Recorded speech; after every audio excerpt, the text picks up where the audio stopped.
Bismillahirrahmanirrahim. Assalamualaikum warahmatullahi wabarakatuh. Ila hadratin Nabi Mustafa Sayyidina Maulana Muhammadin sallallahu alaihi wasallam wa ala alihi wa sahbihi wa dirati jami'i wa ala mursalin. Wala uliya wa syahada wa salihin wa sabab tabi'in jamin malaikatin muqarrabin hasan sultan auliya sayyidina syahmi kadin jainan radhiyallahu anhu ila jami'i auliya ila tisa jami'i auliya ila mujahidin fi sabilillah wa jami'i masyayikhina wa masyayikhina man najazana murabbina salatihim yanam madham musannaf an kitab hadis sunnah wa nafa'ana bihim bi alamihim darin insyaallah lana wa lahumul fatihah.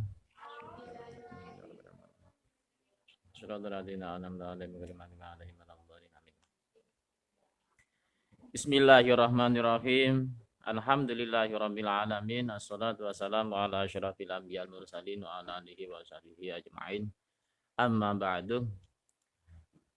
Untuk pengajian siang hari ini adalah kitab Ngudi Susilo, yang mana kitab Ngudi Susilo ini karangan dari beliau Mbah Yai Bisri Mustafa dari Rembang, yang kitab ini berisikan tentang adab, tentang akhlak yang baik, sehingga di dalam mempelajari kitab ini kita bukan hanya membaca, bukan hanya mempelajari, akan tetapi harus bisa mempraktekkan apa yang terkandung dalam kitab Ngudi Susilo ini.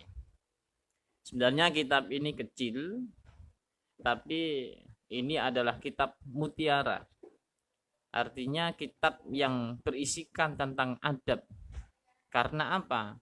Karena kita ini pandainya kayak apapun, pintarnya kayak apapun, derajat kita sebagai apapun, akan tetapi akhlak kita kok jelek, adab kita jelek, maka semuanya tidak ada gunanya. Maka dari itu dalam pengajian ini kita kaji tentang akhlak yang ada pada kitab Ngudi Susilo yang kita pelajari di pagi hari ini. Anak-anakku sekalian, kitab ini uniknya berisikan tentang syair. Jadi syair-syair yang menerangkan tentang adab, dan juga kitab ini sangat mudah sekali karena dengan membaca kitab ini kita bisa menggunakan lagu-lagu yang kita sukai, lagu-lagu yang kita senangi. Yang penting di situ pas dalam kita melakukan untuk syair yang ada pada kitab ini. Banyak lagu silakan, yang penting kita menjadi semangat dalam membaca, menjadi cinta, suka dalam membaca, sehingga di setiap hari kita bisa membaca dengan pakai syair, dengan pakai lagu-lagu yang kita sukai. Hari ini saya akan berikan contoh lagu. Saya akan baca mulai dari awal, yaitu tentang pembukaan dari kitab Ngudi Susilo ini. Bismillahirrahmanirrahim. Contoh lagu seperti ini. Salatullahi malahat kawakim ala ahmad khairi marrakiban najaim. Salatullahi malahat kawakim ala ahmad khairi marrakiban najaim. Itu contoh lagu yang mungkin bisa kita terapkan di rumah masing-masing, lagu seperti itu. Kemudian masuk pada syair yang pertama. Ini adalah syair namanya pegon, jadi huruf Arab pegon. Jawa, terus nanti kitab-kitab yang ada di sini semuanya ini nanti bahasanya bahasa Jawa, pegon, yang kemungkinan dalam kita melajari ini mungkin sulit dipaham kalau tidak diterjemahkan dalam bahasa Indonesia. Baik, saya baca dari syair yang pertama. Bismillahirrahmanirrahim. Iki syair kanggo bocah lanang wadon, nebihake tingkah laku ingkang awon. Dadi napa niku syair ini kalau di bahasa Indonesia kan iki syair kanggo bocah lanang wadon, nebihake tingkah laku ingkang awon. Ini syair. Syair ini untuk putra, putri, dan muda-mudi. Syair buat anak kita baik perempuan ataupun laki-laki. Gunanya di dalam mempelajari kitab ini adalah nebihake tingkah laku ingkang awon, untuk menjauhkan dari tingkah laku kita yang tidak terpuji. Ini banget pentingnya dalam mempelajari kitab ini. Karena apa? Karena al-adabu fauqal ilmi. Kedudukan adab ini masih di atasnya ilmu. Jadi karena apa itu kedudukan adab ini di atas ilmu. Sehingga kalau kita menjadi orang yang pandai kayak apapun, tapi kalau nggak punya adab, maka akan kalah. Maka dari itu, ini yang harus betul-betul kita pelajari, adab-adab dalam kehidupan kita sehari-hari, terutama bagi anak-anak. Nanti di sini diterangkan. Baik, yang kedua, serta nerangake budi kang prayoga kanggo dalan padha mlebu ing swarga.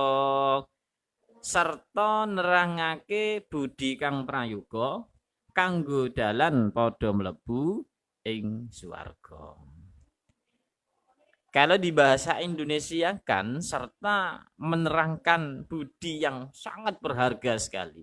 Makanya di awal tadi saya katakan kitab ini kecil, akan tetapi kitab ini mutiara. Kitab ini perlu sekali kita pelajari. Dari kalangan santri-santri yang permulaan ini harus kita pelajari di sini. Di samping kita harus pelajari kitab taklim dan lain sebagainya. Akan tetapi kitab kecil ini jangan sampai kita lupakan, karena ini berisikan tentang adab-adab yang baik dalam kehidupan kita sehari-hari. Serta menerangkan budi yang sangat berharga untuk menempuh jalan menuju surga. Kenapa? Kok di sini diterangkan untuk menempuh jalan menuju surga? Anak-anak sekalian, kita tengok, kita lihat, kita ingat sejarah dulu. Bahasanya Nabi Adam diciptakan Allah di dalam surganya Allah. Kemudian setelah itu malaikat-malaikat yang ada di situ termasuk iblis disuruh untuk sujud kepada Nabi Adam. Sehingga semua malaikat di situ sujudnya sujud penghormatan kepada Nabi Adam. Kecuali kan yang tidak mau sujud di situ adalah iblis. Kenapa? Aba wastakbar. Iblis ini merasa dirinya paling hebat. Iblis ini merasa dirinya yang pintar, yang pandai, sehingga tidak mau sujud hormat kepada Nabi Adam. Dengan ketakaburannya iblis, dengan kesombongannya iblis, maka Allah mengusirnya, mengeluarkannya dari surganya Allah. Karena sifat apa? Sifat kesombongannya tadi. Oleh karena itu, di dalam mempelajari kitab ini, paling tidak kita harus dan ini harus kita terapkan dalam kehidupan sehari-hari. Bagaimana kita berbicara dengan teman, berbicara dengan guru, orang tua, dan lain sebagainya. Jangan sampai sifat kesombongan kita ini, walaupun ilmu kita sudah tinggi dan lain sebagainya, di atas teman kita, di atas guru kita, barangkali maka sifat kesombongan ini tidak boleh kita lakukan atau tidak boleh berada pada diri kita. Tawadhu yang harus kita lakukan. Ini adalah keterangan dari nazm yang kedua, sarta nerangake budi kang prayoga kanggo dalan padha mlebu ing swarga. Ini adalah pembukaan dari kitab Ngudi Susilo. Ini nanti sebenarnya cuma pembukaan, bab satunya ini belum tertulis dalam buku ini. Insya Allah kalau besok ini sudah habis saya baca, nanti akan saya tambah dengan bab yang selanjutnya. Kalau toh memang waktunya harinya sudah habis, ya kita pelajari cukup sampai yang ada pada di buku ini. Anak-anak sekalian yang kami hormati, alhamdulillah di kegiatan pengajian tahun ini, walaupun dalam keadaan serba terbatas ini, pengajian juga terbatas seperti ini, semuanya serba terbatas, kita tetap bisa menjalankan kegiatan istiqomah kita, kegiatan rutin kita dalam 1 tahun sekali yang berupa Ramadan lil aulad. Cuma caranya yang berbeda. Mungkin tahun-tahun yang kemarin dalam pengajian ini diadakan di sekolahan yang semua kelas mulai dari 3 sampai 6 bisa menginap di sini sampai 5 hari, dan pengajiannya pun jadi 1 di musola. Akan tetapi sekarang pengajiannya di rumah masing-masing, dengan harapan dengan adanya pengajian yang kita selenggarakan ini, walaupun dengan keadaan yang seperti ini, kita semuanya tetap mendapatkan keberkahan, tetap mendapatkan keistimewaan dari bulan Ramadan di tahun ini. Oleh karena itu, jangan sampai di bulan yang ini kegiatan-kegiatan ibadah, kegiatan-kegiatan pengajian dan lain sebagainya, jangan sampai ini kita lewatkan begitu saja karena adanya keadaan yang sudah kita ketahui bersama ini. Tetap kita ibadah walaupun kita di rumah masing-masing. Yang kedua, bocah iku wiwit umur 7 tahun dengan lagu yang sebelumnya mungkin dari anak-anak lupa daripada lagu yang saya lakukan tadi. Kami ulang dari atas, nanti setelah itu saya tambah dengan pakai lagu yang sudah saya bacakan tadi. Salatullahi malahat kawakib ala ahmad khairi marrakiban najaib. Salatullahi malahat kawakib ala ahmad khairi marrakiban najaib. Mungkin yang lagi mengikuti pengajian ini bisa diteruskan bersama-sama dengan saya. Oke, lagu yang selanjutnya, syair yang selanjutnya bisa dilihat di bukunya masing-masing. Iki syair kanggo bocah lanang wadon, nebihake tingkah laku ingkang awon, sarta nerangake budi kang prayoga kanggo dalan padha mlebu ing swarga. Nah, ini adalah lagu dan syair yang kedua. Silakan pakai lagu apapun terserah, yang penting kita suka, yang penting kita senang, sehingga kita bisa lebih sering untuk membuka, lebih sering untuk mempelajari, dan harapannya agar bisa mempraktekkan apa yang terkandung di dalam kitab syair Ngudi Susilo ini. Suaranya ndak enak, ya ndak masalah, yang penting kita cempreng, ndak masalah, yang penting kita suka pakai lagu ini, terserah lagu yang lain terserah. Suara saya juga cempreng, bersama-sama kita lakukan. Yang selanjutnya adalah bocah iku wiwit umur 7 tahun. Bocah iku wiwit umur 7 tahun. Kudu ajar toto keben ora ketun. Kudu tresno ring ibune kang rumati. Kawit cilik marang bapa kang kemati. Selanjutnya kudu tresno maring ibune kang rumati. Kawit cilik marang bapak kang gemati. Nah, di dalam bahasa ikan Indonesianya, kalau kita baca seperti ini mungkin sulit untuk kita paham. Dalam bahasa Indonesianya harus menyayangi ibunya yang merawatnya. Sejak kecil pada bapak yang menyayanginya. Intinya pada orang tua kita, ibu, bapak, tidak boleh kita melanggar apa yang telah diaturkan, diperintahkan, disuruh, kita tidak mau membantah, membentak dan sebagainya. Ada satu cerita bahwasannya dulu ada seorang yang kehidupannya ini dengan ibunya. Jadi di rumah ini tinggal dengan ibunya. Jadi cuma ibu dan anak satu itu. Kemudian kondisi ibu yang sudah tua, yang kegiatan sehari-harinya ibu tidak bisa dilakukan sendiri tanpa meminta bantuan kepada anak satu-satunya tadi, anak laki-laki. Dalam kehidupan sehari-hari, masa dan lain sebagainya ini tidak bisa dilakukan sendiri.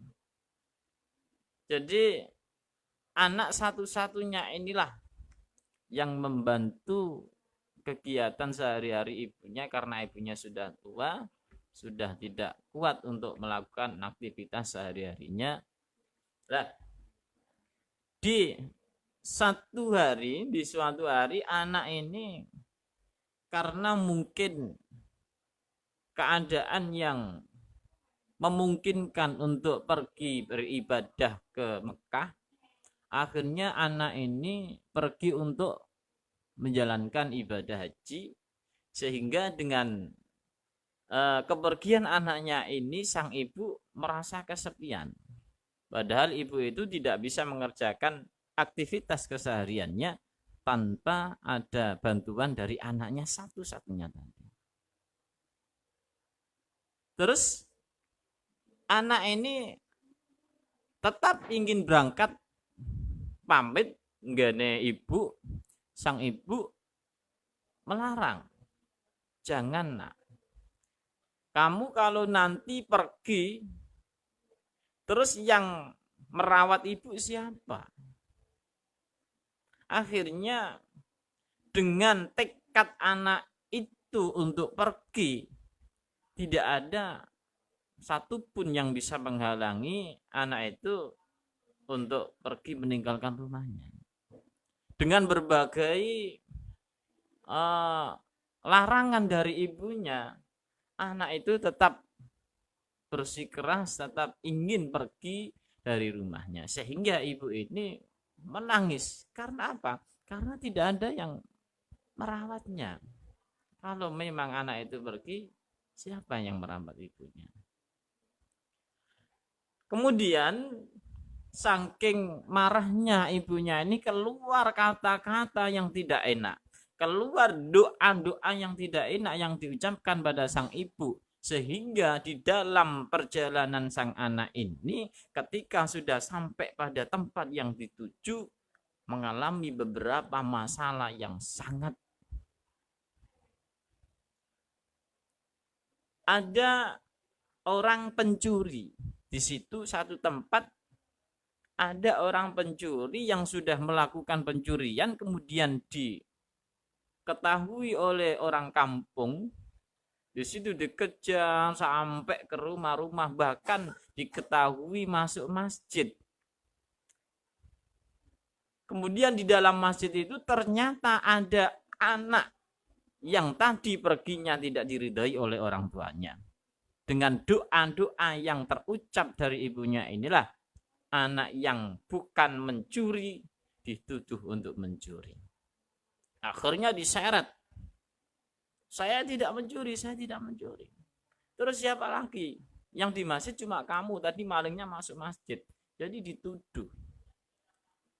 Akhirnya apa? Akhirnya dikeluarkan dari masjid, di situ dihukum, dipotong dan lain sebagainya, sehingga sampai dibutakan matanya dan dibuang pada suatu tempat keramaian dengan tujuan agar nanti di sana bisa dikasih makan sama orang yang lewat. Alhasil dari tempat yang pembuangannya tadi, matanya karena tidak melihat, kemudian ditemukan Allah di situ dengan ibu yang ditinggalkan tadi, yang mana ibunya ini matanya sudah tidak bisa melihat sama dengan anaknya tadi. Akhirnya bilang, saya minta minum. Ibu yang di sebelahnya ini, kamu siapa nak? Ini saya punya air. Kamu ke sini, saya tidak bisa mengantarkan karena mata saya tidak bisa melihat. Coba kamu sini, kamu ambil. Apa kata orang tadi? Pemuda tadi. Saya juga tidak bisa melihat. Kamu bawa ke sini saja. Saya juga tidak bisa melihat. Jadi kedua-duanya tidak bisa melihat. Kemudian saling berdekat yang ditemukan oleh Allah anak dan orang tua itu. Kemudian sang ibu mengetahui dari suara. Ini kayaknya anak saya. Kamu namanya siapa? Akhirnya apa? Akhirnya ditemukan Allah di situ. Kedua-duanya saling minta maaf. Kedua-duanya saling minta ampun. Nah, inilah dari cerita ini bisa kita ambil pelajaran bahwasannya bagi orang tua jangan sampai sekali-kali kita bicara yang istilahnya yang tidak enak atau kita doa kepada anak itu doa yang tidak baik. Selalu berdoalah yang baik kepada anak-anak kita. Bagi sang murid, jangan sampai kalian ini membantah, berkata yang jelek, berkata yang keras, membantah dan lain sebagainya pada kedua orang tua kita. Orang itu kalau tidak memiliki hormat kepada orang tua, maka kehidupannya ini akan semakin tidak enak dan tidak enak. Dan begitu juga dengan murid, anak yang tidak memiliki hormat, tidak baik kepada sang guru, maka kehidupan dalam dirinya, ilmu yang dicapainya tidak akan bisa menjadi ilmu yang manfaat, ilmu yang barokah di dunia wal akhirah. Ini yang kita takutkan. Makanya dalam pelajaran ini, kitab Qudsi Sula ini penting sekali bagi sang pelajar, murid untuk selalu membaca sehingga target dari pelajaran ini adalah bisa mengamalkan dalam kehidupan kita sehari-hari. Anak-anak sekalian yang berbahagia, yang dimuliakan Allah Subhanahu wa taala, orang itu pandainya kayak apapun. Jadi yang harus kita hormati bukan orang tua. Orang tua itu ada dua, orang tua kandung, orang tua didik, dan kedua-duanya ini harus kita hormati juga. Kalau kita ingin selamat, sukses kedua-duanya, dunia juga selamat, akhirat juga selamat, maka orang tua, guru dan murid inilah yang harus kita, walaupun orang tua, guru, pendidik sudah lama, sejak dari kecil, SD, TK bahkan SMP kita sudah besar, tetap kita menghormatnya. Jangan sekali-kali kita katakan bahwa itu adalah bekas guru, karena ini berbahaya bagi kemanfaatan dan keberkahan ilmu yang kita cari dulu. Anak-anak sekalian yang dimuliakan Allah, nadam selanjutnya adalah kudu tresno ring ibune kang ngrumati kawit cilik marang bapa kang gemati. Saya lanjutkan, ibu bapak rewangono lamun repot, ojo kaya wong gemagus ingkang wangkot. Dalam syair lagunya, ibu bapak rewangono lamun repot, ojo kaya wong gemagus ingkang wangkot. Lamun ibu bapak perintah enggal tandang, ojo bantah, ojo sengol, ojo mampang. Dalam bahasa Indonesianya, pada kedua orang tua kita, pada ibu, pada bapak, selalu rajin membantu. Jangan kita itu nunggu untuk disuruh. Kita melihat orang tua kita sedang mengerjakan apapun yang butuh, yang bisa kita bantu, kita bisa bantunya. Jangan malah kita melihat, jangan berlaku kasar dan kaku. Pada orang tua juga jangan sampai kita itu berlaku kasar, bicara kasar, bertindak kasar. Dan juga jangan kaku. Kita belajar ngomong yang luwes. Ya sejak kecil. Kalau kita tidak dilatih dengan adab akhlak yang seperti ini sejak dini, maka besok kalau sudah besar akan terbiasa. Kemudian lamun ibu bapak perintah enggal tandang, ojo bantah, ojo sengol, ojo mampang. Yang bahasa Indonesianya, kalau ibu, kedua orang tua kita, ibu dan bapak perintah, maka segera kita lakukan. Di awal tadi kita melihat orang tua kita yang sedang melakukan kegiatan yang sudah butuh bantuan, jangan kita disuruh nunggu disuruh. Kita bisa membantu, kita bantu. Tapi kalau orang tua ini memerintah, ya segera kita lakukan. Jangan bantah, jangan enggan, kita lakukan semampu kita. Orang tua tidak mungkin menyuruh pekerjaan berat dikerjakan oleh anaknya. Nah, anak-anak sekalian, dari syair yang kita baca barusan tadi, semuanya dari awal sampai akhir ini, yaitu tentang adab kita, akhlak kita kepada orang tua kita. Baik orang tua bapak, baik juga ibu, kedua-duanya. Mari kita hormati apa yang telah disuruhkan kepada kita selaku anak. Jangan sampai kita sekali-kali membantah, bicara yang kasar. Andaikan toh sudah terlanjur pernah kita bicara kasar, pernah kita bicara yang keras, membantah, pernah memukul dan lain sebagainya, hari ini mintalah maaf kepada ibu, kepada bapak yang pernah kita bicarai kasar. Ini adalah demi kebaikan kita juga selaku anak. Jangan sampai dengan kita tidak berbakti kepada kedua orang tua, kehidupan kita anak turun biasanya ngoten. Naudzubillah, cuma naudzubillah.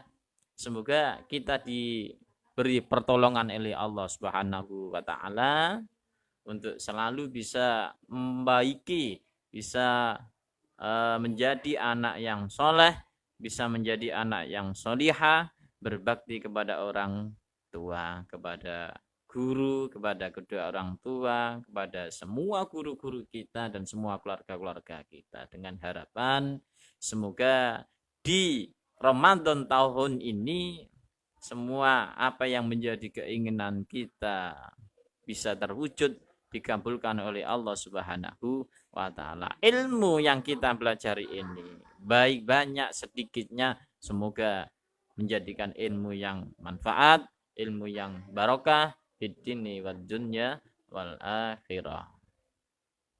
Ini sudah 30 menit dan ini untuk nadem yang selanjutnya andhap asor ing wong tuwa najan liya tanpa tetep ana aja kaya raja kaya.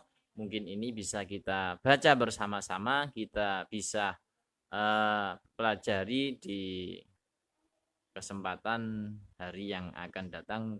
Mungkin insya Allah hari Jumat kita bisa bertemu untuk mengkaji, mempelajari bersama kitab Mutisisila ini.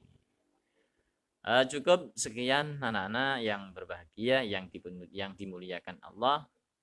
Semoga bisa menambah ilmu kita, menambah keberkahan kita, menambah tingkah laku yang baik, sehingga dalam Ramadan ini, setelah Ramadan ini selesai, kehidupan kita semakin lebih baik dari sebelumnya.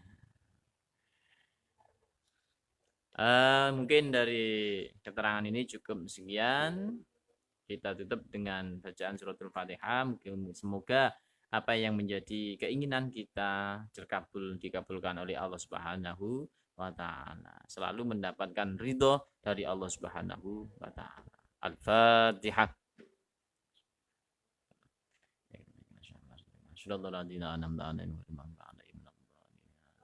Mohon maaf atas segala kekurangan, kesalahan.